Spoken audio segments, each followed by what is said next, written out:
বহুদিন আগের কথা, কত বছর আমরা জানি না। একজন প্রতাপশালী বাদশা ছিল, এখনকার বিশ্ব নেতাদের মতোই পরাশক্তি, ওই যে আসহাবুল কাহাফের মতো, বা ওই নমরুদের মতো, বা ওই যে ফেরাউন তার মতো একজন প্রতাপশালী বাদশা ছিল। তার অধীনে একজন বড় জাদুকর ছিল। কি ছিল? আচ্ছা, মজা আছে, ভালো করে বোঝেন। একটা বড় জাদুকর ছিল। এখনো কিন্তু বহু কান্ট্রি এই জাদুবিদ্যার চর্চা করে, আপনারা জানেন না। ভিতরে ভিতরে জাদুবিদ্যার চর্চা এখনো চলছে। আর এই জাদু সত্য, জাদু সত্য, চোখের বদনজরও সত্য। সায়েন্স বিশ্বাস করুক না করুক, এগুলো সত্য। কারণ কোরআন বলেছে সত্য, ব্যাস সত্য। জিন সত্য নাকি মিথ্যা? ফেরেশতা সত্য না মিথ্যা? কবরের আযাব সত্য না মিথ্যা? এগুলো তো চোখে দেখা যায় না, বিশ্বাস করলেন কিভাবে? এই চোখে দেখা যায় না বিশ্বাস করেছেন বলেই তো আপনি মৌলবাদী। চোখে দেখা যায় না, অহেতুক বিশ্বাস করছেন, অতএব আপনি একজন মৌলবাদী মানুষ। বুঝতে পারছেন তো? এই বিষয়গুলো বিশ্বাস না করলে কি আপনি মুমিন হতে পারবেন? আচ্ছা, কবরের আযাব সত্য না মিথ্যা আমরা বিশ্বাস করেছি, তোমরা মরার পরে বিশ্বাস করো। আমরা মরার আগেই বিশ্বাস করেছি, তোমরা মরার পরে বিশ্বাস করো। তারপর তোমরা পাক্কা মৌলবাদী হয়ে যাবে। যখন মরার পরে যখন কঠিন কবরের আযাব শুরু হবে, দেখবা যে আইনাল ইয়াকিন। ইয়াকিন কয়েক প্রকার হয়। একটা হচ্ছে আপনার আইনাল ইয়াকিন, হাক্কুল ইয়াকিন, এরকম কথা আছে কোরআনে। মানে আইনাল ইয়াকিন মানে যে চোখে দেখলাম এবার বিশ্বাস করলাম। রব্বানা আবসারনা ওয়া সামি'না ফারজি'না না'মাল সালিহান ইন্না মুকিনুন। আছে না সূরা আলিফ লাম মিম সিজদা? হাফেজে কোরআন যারা আছেন, আল্লাহর সামনে জাহান্নামীরা বলবে, রব্বানা, হে আমাদের রব, আবসারনা, এই যে দেখলাম, তোমার আযাব দেখেছি আমরা, এখন পরকালের কথা। ওয়া সামি'না, এই যে শুনতে পাচ্ছি এখন আযাব, ফারজি'না, আমাদেরকে ফিরিয়ে দিন। কোথায় ফিরিয়ে দিবে? দুনিয়ায়। না'মাল সালিহান, আমরা সৎ কাজ করব, ইন্না মুকিনুন, আমাদের ইয়াকিন হয়ে গেছে এখন। তার মানে সবাই বিশ্বাস করবে একদিন না একদিন, তাই তো? এই ঈসা ইবনে মারইয়ামকে যে মানুষ বলছে ক্রুসিফাইড, তাকে ক্রুসিফাইড করা হয়েছে, তিনি মারা গেছেন, নাউজুবিল্লাহ, বলা হচ্ছে না? আচ্ছা, ঈসা ইবনে মারইয়াম যখন নেমে আসবেন সবাই বিশ্বাস করবে না? সূরা মাইদায় এই জন্যই বলা হচ্ছে যে ঈসা ইবনে মারইয়ামকে যখন পাঠানো হবে, একজন আহলে কিতাব বাকি থাকবে না যে তার প্রতি ঈমান নিয়ে আনবে না। এমন একজন মানুষ তখন খুঁজে পাওয়া যাবে না যে তার প্রতি ঈমান আনবে না আহলে কিতাবদের মধ্যে। ঈসা ইবনে মারইয়ামকে ক্রুসিফিকশন করা হয় নাই। ঈসা ইবনে মারইয়ামকে আল্লাহ রাব্বুল আলামিন তার কাছে উঠিয়ে নিয়েছেন। আর যে আল্লাহ পুরো মহাবিশ্ব চালাতে পারেন, সে একজন মানুষকে উঠাতেই পারেন। এটার এমন কি বিষয় যে আল্লাহ রাব্বুল আলামিন আপনার দেহের মধ্যে রূহ রেখে দিয়েছেন, যার হুকুমে বের হয়ে চলে যাবে, সে আল্লাহ রাব্বুল আলামিন রাসূল সাল্লাল্লাহু আলাইহি ওয়াসাল্লামকে মেরাজে উঠিয়েও নিতে পারেন। সিম্পল, এটা অবিশ্বাস করার কি আছে? আসুন সামনে যাই। এখানে যে বিষয়টা, যে বহুদিন আগে এরকম প্রতাপশালী বাদশার অধীনে একজন জাদুকর ছিল। এই জাদুকরের যখন বয়সটা বুড়ো হয়ে গেল, তখন সে তার ওই বাদশাকে বলছে যে আমার তো বয়স শেষ, আমার এই বিশাল জ্ঞানগুলো কি করব? আমাকে একজন বালক এনে দিন, যেই বালককে আমি এসব জাদুবিদ্যা শিখিয়ে দিব। ওই যেরকম ছোট বাচ্চাদের মধ্যে একজন। তো এরকম একটা ফুটফুটে সুন্দর বাচ্চাকে খুঁজে বের করা হলো, যে বাচ্চাটা বিচক্ষণ। একে নিয়ে আসা হলো জাদুকরের কাছে। এবার জাদুকর তাকে জ্ঞান শিখায়, জাদু শিখায়। জাদু শিখাতে শিখাতে শিখাতে শিখাতে সে একটু পরিণত হচ্ছে, মানে কৈশোরে পদার্পণ করল। এখন সে যখন জাদু শিখতে আসে, আসার পথে রাস্তায় দেখে একজন পাদ্রী আছে। পাদ্রী মানে কি? পাদ্রী মানে দরবেশ, মানে যে আল্লাহ বিশ্বাস করে, হয়তো আগেকার আসমানি কিতাবে সে বিশ্বাস করত। এমন একজন পাদ্রীর সন্ধান সে পায়। সে ওই পাদ্রীর কাছে গিয়ে বসে। সেই পাদ্রী তাকে আসমানি কিতাবের যে মর্ম, যে বাণী, এগুলো শোনায়। তার কাছে খুব ভালো লাগে যে মাশাআল্লাহ, এটার ইমানের স্বাদ। যখন কোরআন শুনি আমাদের ভালো লাগে না? আসমানি কিতাব যখন শুনে তার কাছে ভালো লাগে। সে বলে যে আমি এটা শিখতে চাই। তখন এই পাদ্রী তাকে বলে, তুমি তো জাদু শিখতে যাও এই বাদশার দরবেশের কাছে, বাদশার জাদুকরের কাছে, যদি ওরা জানতে পারে তাহলে তো সমস্যা। তাহলে উপায় কি? যখন তুমি ওখানে যাবে, যখন দেরি হয়ে যাবে, তখন বলবে বাসার থেকে বের হতে দেরি হয়েছে, বাসার থেকে বের হতে দেরি হয়েছে। আর আমার এখানে বসে যখন বাসায় যাবে, তখন বাসায় গিয়ে বলবে যে ওখান থেকে, ওই যে জাদুকরের কাছ থেকে আসতে দেরি হয়েছে। মানে কৌশল অবলম্বন করতে তিনি শিক্ষা দিলেন। কৌশলের প্রয়োজন আছে না? উদউ ইলা সাবিলি রাব্বিকা বিল হিকমা, হিকমার দরকার আছে না? সত্য থেকে সরে গিয়ে নয়, কিন্তু কৌশল তো করার দরকার আছে। নবী সাল্লাল্লাহু আলাইহি ওয়াসাল্লাম যে হিজরত করেছেন, মক্কা থেকে মদিনা চলে গিয়েছেন, সবাইকে জানান দিয়েছিলেন, এই শোনো আমি হিজরত করছি? জানান দিয়েছেন? রাতের বেলা বের হয়েছেন, কৌশল, রাতের বেলা বের হন নাই, এবং তাকে মারার জন্য চারপাশ থেকে লোক ঘিরে রেখেছিল। এর মধ্য দিয়ে আল্লাহ রাব্বুল আলামিন তাকে বের করে নিয়ে গেছেন। তিনি কি সবার সামনে ফেসবুকে জানান দিয়েছেন, এই দেখো আমরা বেরোচ্ছি? তো তোমরা তো কৌশলই বুঝো না দিনের কাজের, যে কাজ হবে 1%, আই ওয়াশ হবে 99%। এখনকার এই যুগ, হ্যাঁ, দিনের কাজ হবে 1%, আই ওয়াশ শোডাউনই বেশি। এই শোডাউন করতে করতে মানুষের চোখ লাগে, যত চোখ লাগে তত সমস্যা সৃষ্টি হয়, এবং আস্তে আস্তে আস্তে আস্তে দিনের দায়রা মাইনাস হতে থাকে। এই যে এই বিষয়টার পিছনে তোমরাও দায়ী, কৌশল তো বোঝো না। তো স্মার্ট এবং বিচক্ষণ মুসলিমদের বড় অভাব আছে এখন পৃথিবীতে। যতক্ষণ পর্যন্ত বিচক্ষণতা অর্জিত হচ্ছে না, ততক্ষণ পর্যন্ত ইসলামের বিজয় হচ্ছে না, এটা মাথায় রাখেন। তারপর সামনে যান। এবার এই বাচ্চা খুব সুন্দর করে ব্যালেন্স করলো, একবার এখানে যায় একবার ওখানে যায়। এই করতে করতে ওই যে জাদুকরের ইন্তেকাল হয়ে গেল, মারা গেল জাদুকর। এবার এই বাচ্চার কাছে মাশাআল্লাহ অনেক এলেম কালাম আছে। এদিকে সে পাদ্রীর জ্ঞানে দীক্ষিত হচ্ছে। দীক্ষিত হতে হতে তার মধ্যে আল্লাহ পাকের প্রতি একটা পরিপূর্ণ ঈমান চলে আসে, সে মুসলিম হয়ে গেল আলহামদুলিল্লাহ। তো মুসলিম হওয়ার পরে একদিন সে যখন বাদশার কাছে যাচ্ছে, রাস্তায় একটা বিশাল জন্তু দেখা যাচ্ছে। বিশাল জন্তু, কীরকম জন্তু আমরা জানি না। ঠিক ওই যে দাব্বাতুল আরদ সামনে বের হবে, কিয়ামতের 10টা নিদর্শন আছে বড় বড়, তার মধ্যে একটা হচ্ছে দাব্বাতুল আরদ, জমিন থেকে ফুড়ে একটা প্রাণী বের হবে। আর এখন মানুষ এগুলো বিশ্বাস করবে না আমি জানি, 2 দিন পর নাসা যখন বলবে তখন বিশ্বাস করবে। কথা কি বুঝতে পারছেন? তবে প্রাণী এই পৃথিবীর নিচে আছে। রাসূল সাল্লাল্লাহু আলাইহি ওয়াসাল্লাম বলছেন 10টা আলামত না আসা পর্যন্ত কিয়ামত হবেই না। তার মধ্যে একটা হচ্ছে দাব্বাতুল আরদ, জমিন থেকে একটা প্রাণী বের হবে, এবং এই প্রাণী শুধু বেরই হবে না, মানুষের সাথে কথাবার্তা বলবে। এবার মানুষের সাথে কথা বলবে প্রাণী। বিশ্বাস করছেন? এখন বিশ্বাস করছেন না জানি, কিন্তু প্রাণী মানুষের সাথে কথা বলবে। আল্লাহ পাক বলাতে পারেন না? পারে। আচ্ছা সামনে যান। ওই প্রাণী যখন দাঁড়িয়ে আছে রাস্তায়, এখন এই বালক বলছে আজকে আমি প্রমাণ করে নিব যে আল্লাহর আনুগত্যশীল ওই পাদ্রী সঠিক নাকি ওই জাদুকর সঠিক। এবার সে একটা ইট হাতে নিল, পাথর হাতে নিয়ে সে বলছে, আল্লাহ তোমার কাছে যদি ওই জাদুকরের কাজের চাইতে এই পাদ্রীর কাজ বেশি পছন্দনীয় হয়, এই ইটের আঘাতে এই জন্তুকে তুমি মেরে ফেলো আল্লাহ। এ বলেছে বিসমিল্লাহ বলে পাথর নিক্ষেপ করলো। নিক্ষেপ করার সাথে সাথেই জন্তু ডেড।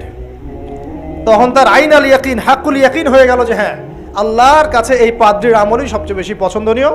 তার আর মনে কোনো সংশয় থাকলো না।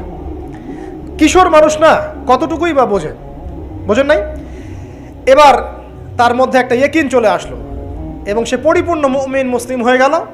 এবার যখন সে রাজ দরবারে যায়, তার কাছে পেশেন্ট আসে, মানে একজন মানুষ এসেছে, সে বলছে যে আমার চোখের সমস্যা। সে চোখে হাত দেয়, হাত দিয়ে বলে যে আপনি আল্লাহর প্রতি ঈমান নিয়ে আসেন, আমি আল্লাহর কাছে দোয়া করব, চোখ ভালো হয়ে যাবে।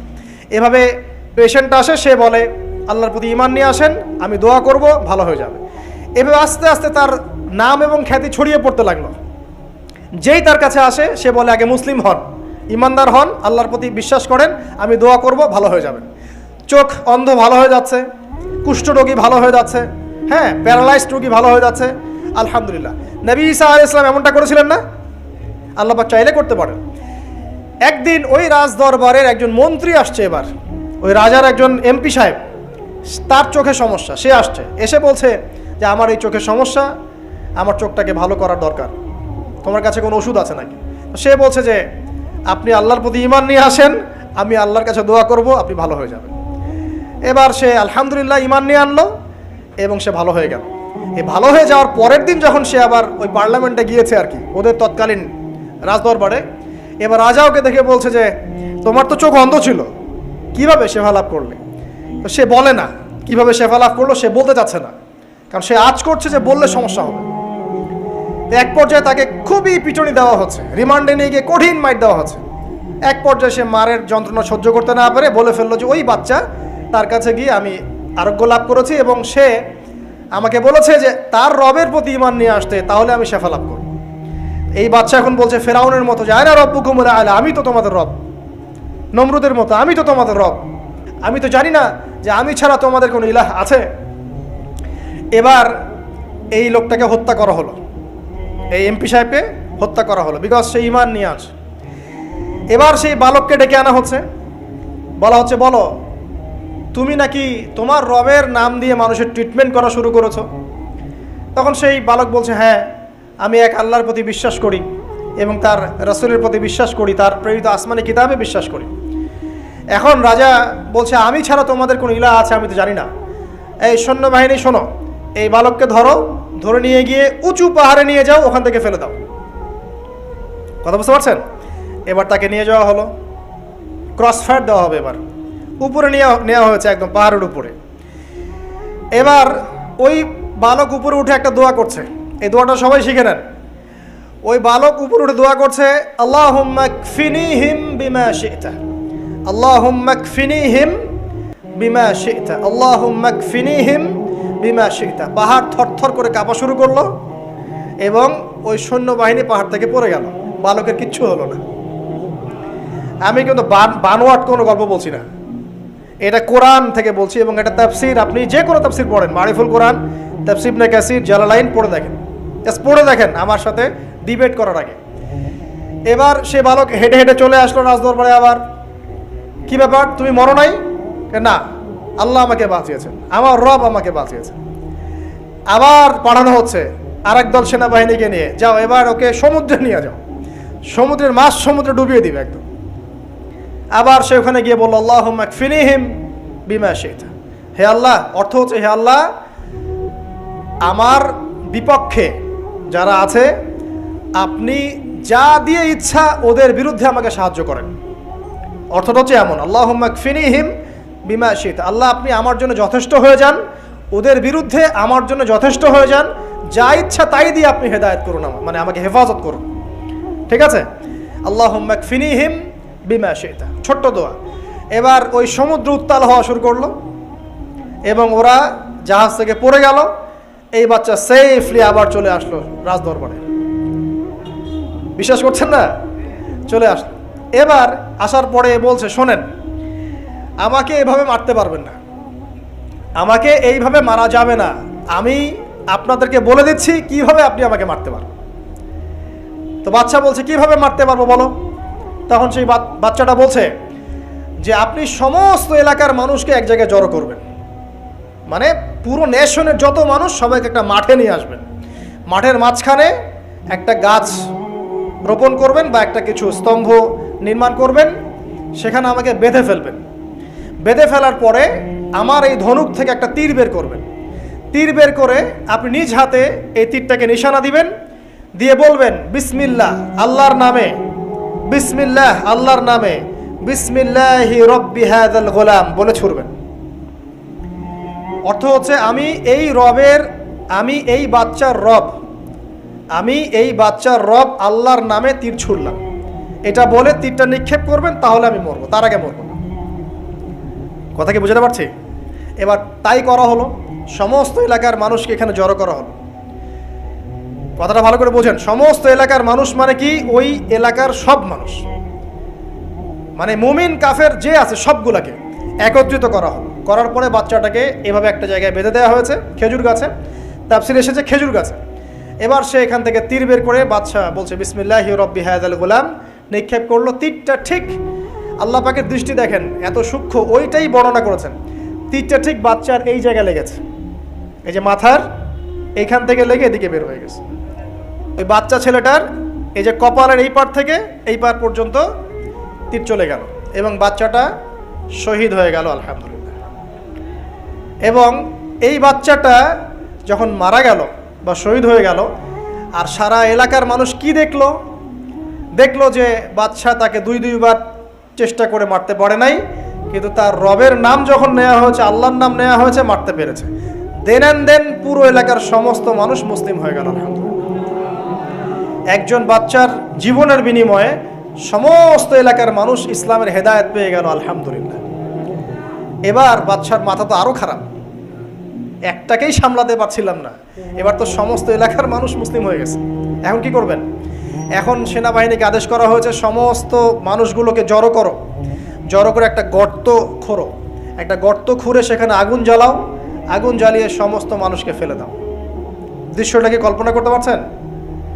একটা পুরো এলাকার মানুষকে একটা মাঠের মধ্যে একত্রিত করে সেখানে আগুন জ্বালিয়ে সবাইকে সেখানে ফেলে দেওয়া হলো এবং তারা চতুর্দিক থেকে এটাকে অবলোকন করতে লাগলো, মজা উপভোগ করতে লাগলো। এটাই আল্লাহ পাক বলছেন, কুতিলা আসহাবুল উখদুদ ইয হুম আলাইহা কুউদ ওয়া হুম আলা মা ইয়াফআলুনা বিল মুমিনিনা শুহুদ। শেষ পর্যায়ে তাফসীরে এসেছে, শেষ পর্যায়ে একজন মায়ের কোলে একটা ছোট্ট বাচ্চা ছিল। তো সেই মা নিজে লাভ দিবে এটাতে তার কোনো সমস্যা নাই, কিন্তু বাচ্চাটাকে নিয়ে লাভ দেওয়ার জন্য সে ইতস্তত বোধ করছে। তখন আল্লাহ রাব্বুল আলামিন সেই ছোট্ট বাচ্চাটার কোলে, সেই ছোট্ট বাচ্চাটার জবানের মধ্যে আল্লাহর কুদরত নিদর্শন নাজিল করলেন। ওই বাচ্চাটা কথা বলা শুরু করলো। সেই বাচ্চাটা বলল, ইয়া উম্মা, হে আমার মা, লা তাখাফি, তুমি ভয় করো না, ফাইন্নাকি আলাল হক, কারণ আপনি সত্যের উপর আছেন, লাভ দিন। যারাই সে অগ্নিকুণ্ডে সেদিন লাভ দিয়েছে তারাই জান্নাতের স্বাদ পেয়েছে, আলহামদুলিল্লাহ। এই হলো আসহাবুল উখদুদের ঘটনা, যেটা আল্লাহ রাব্বুল আলামিন সূরা বুরুজের মধ্যে বলেছেন। এখানে একটাই শিক্ষণীয় বিষয়, ঈমান এর শক্তি। একজন ছোট্ট বালকের মধ্য দিয়ে কিভাবে আল্লাহ রাব্বুল আলামিন পুরো নেশনকে হেদায়েত করতে পারেন, এবং আল্লাহ রাব্বুল আলামিন সমস্ত পরিকল্পনার উপরে মহা পরিকল্পনাকারী, এবং আল্লাহ সুবহানাহু ওয়া তাআলা তাদেরকে চিরস্মরণীয় করে রেখেছেন কোরআনের পাতায়। কিয়ামত পর্যন্ত মানুষ এই ঘটনা পড়বে, তাদের থেকে শিক্ষা গ্রহণ করবে না? তা আল্লাহ রাব্বুল আলামিন সবচেয়ে বেশি স্মার্ট না আমরা সবচেয়ে বেশি স্মার্ট? এরপরে আল্লাহ রাব্বুল আলামিন বলছেন যে তারা ঈমান আনা ছাড়া অন্য কোনো অপরাধ করে নাই। এই মুমিন যারা ছিল, আগুনে লাফ দিয়েছে, এদের কি কোনো অপরাধ ছিল? এদের কোনো অপরাধ ছিল? কি অপরাধ ছিল? তারা শুধুমাত্র কি ছিল? মুমিন ছিল। ঈমান আনার ফলে তাদের এই পরিণতি হয়েছে। তাদেরকে অগ্নিকুণ্ডে লাফ দিতে তারা বাধ্য হয়েছে। যারা দিয়েছে তারা কি জান্নাতি না জাহান্নামী? জান্নাতি। ওই যে বালক যে একা দৃষ্টান্ত স্থাপন করে গেল এবং পুরো নেশনকে হেদায়েত দিয়ে গেল, এই বালক সফল না ব্যর্থ? আল্লাহ রাব্বুল আলামিন যদি চান তাহলে এরকম একজন দুইজন মানুষকে দিয়েও পুরো নেশনকে হেদায়েত করাতে পারেন। এবং যেটা হয়ে গেছে আগে সেটা এই যুগেও সম্ভব না? শুধু সম্ভবই না, বরং আপনাদের চোখের সামনে এটা হয়েছেও, কিন্তু আপনারা সেটা বুঝতে পারেন নাই। আপনাদের চোখের সামনে যুগের পর যুগ এমন ঘটনা ঘটেছেও, কিন্তু আপনারা হয়তো বুঝতে পারেন নাই, ধরতে পারেন নাই। আল্লাহ রাব্বুল আলামিন এমন মানুষদেরকে দিয়ে পুরো নেশনকে হেদায়েত করেন। কিছু মানুষকে আল্লাহ পাক পরীক্ষায় ফেলেন, তাদের মধ্য দিয়ে আল্লাহ পুরো নেশনকে হেদায়েত করতে পারেন, আলহামদুলিল্লাহ। আসহাবুল উখদুদের এই বাচ্চার মধ্যে আমাদের সবার জন্য নিদর্শন আছে। আল্লাহ পাক আমাদের সবাইকে প্রকৃত ঈমানদার হওয়ার তৌফিক দান করুন, বেশি বেশি আমলে সালেহ করার তৌফিক দান করুন, ঈমানের উপর দৃঢ় থাকার তৌফিক এনায়েত করুন, এবং দৃষ্টান্ত স্থাপন করার তৌফিক দান করুন, এবং যে কোনো রকম দৃশ্য অদৃশ্যের বিপদ আপদ বালা মুসিবতের বিপক্ষে আল্লাহ পাকই যেন যথেষ্ট হয়ে যান, আমিন।